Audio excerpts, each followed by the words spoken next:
What if I told you Aristotle is the key to getting started in philosophy? The rational soul is split into two: internal thoughts and external expressions. Or put more simply, thinking and speaking. We'll give you a quick introduction of Aristotle's craft of logic, also called the Organon. It helps you think clearly, guide towards truth, and express your thoughts accurately. Think about it this way. Grammar has rules for language.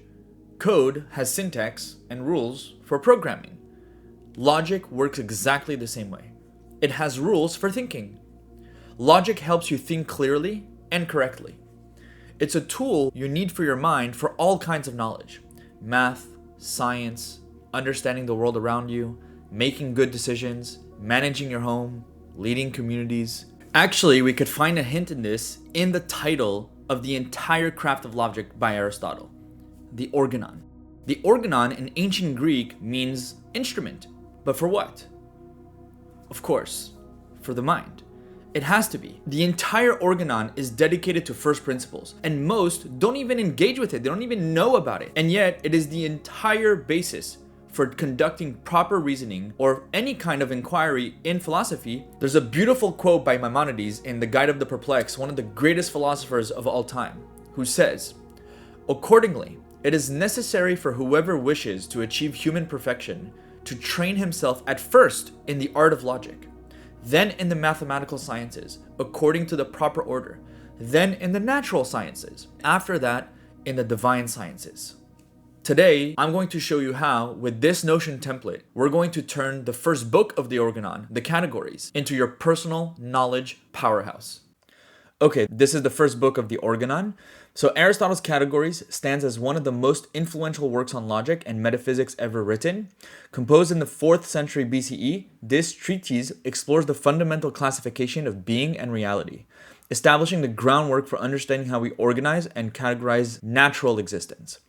So this book has been foundational to Western philosophy. It establishes fundamental concepts about how we classify and describe reality that shaped 2,000 years of philosophical and logical thought. Introduction to the 10 categories. It's actually more than an introduction, but it presents Aristotle's system of 10 basic types of predication that became central to medieval and modern metaphysics. Essential for understanding Aristotle, so the Categories provides the logical framework underlying his broader philosophical system, making his other works more comprehensible. And of course, it addresses timeless questions such as how we relate to reality and how we organize knowledge.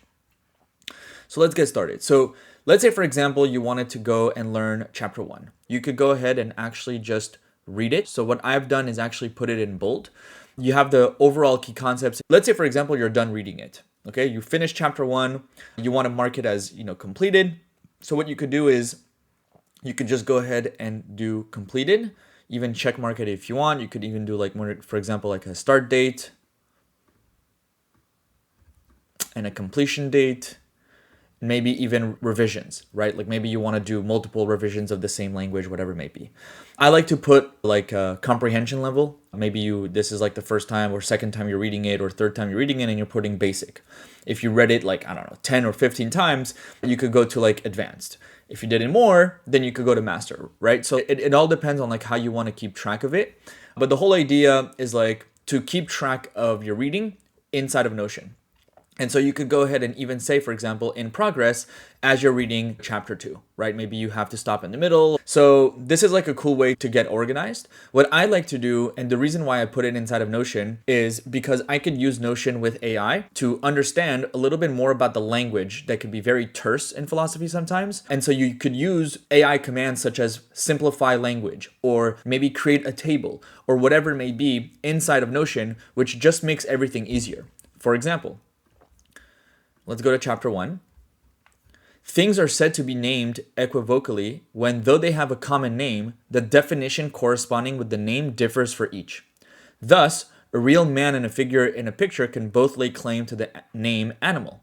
Yet these are equivocally so named, for though they have a common name, the definition corresponding with the name differs for each. For should any one define in what sense each is an animal, his definition in the one case will be appropriate to that case only. So you could see that the philosophical language here is complicated. And this is only the beginning. This is only chapter 1. So what I like to do with all my studies is I'll go ahead and create, for example, a command using Notion AI, simplify language, which just makes everything so much better. So here, it'll read the page, and instead of using the terse language, we'll break it down into simplified language. And then I'll just insert it below and unbold it. So words are equivocal when different things share the same name but have different meanings. For example, a real man and a drawing of a man in a picture are both called animal.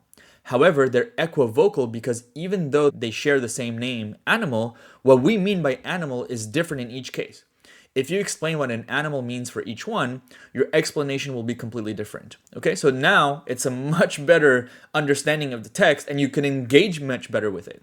And so you could do this essentially for the whole text. This is how I study. What I like to do as well is I like, for example, to use another command, for example, make a table, right? Make a table of the 3 types. So here we're talking about equivocal, univocal, and derivative, right? And so here Notion AI just does everything so nicely. You could go ahead and format it properly and just makes everything easier to create assets, right? Tables, mermaid charts, really whatever you want.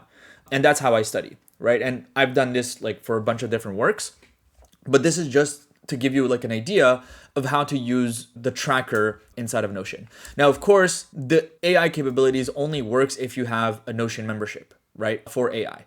If you just have the regular or even free, you won't be able to use it. That's one thing. You don't really have to. Like most people today have ChatGPT or Claude, and you could just put it inside of one of those LLMs, and then you'll be able to engage with the philosophy then and there. The reason why I like the Notion AI is because it's directly into the workspace and just makes everything so easier. And they already have all those LLMs anyways, right? So it's a very nice integrated product for learning and knowledge in general. That's a really cool way to do that. If you enjoyed the text, then you're going to definitely enjoy the enhanced version of the categories. What we have done is prepared a premium version of the entire categories by Aristotle, including charts, images, podcast, and really everything that you need so that you could drive home all of the basics, all of the concepts that Aristotle is trying to teach directly inside of Notion. If you just want the basic version with no enhanced additions, then you should download the template for $1 in the links below.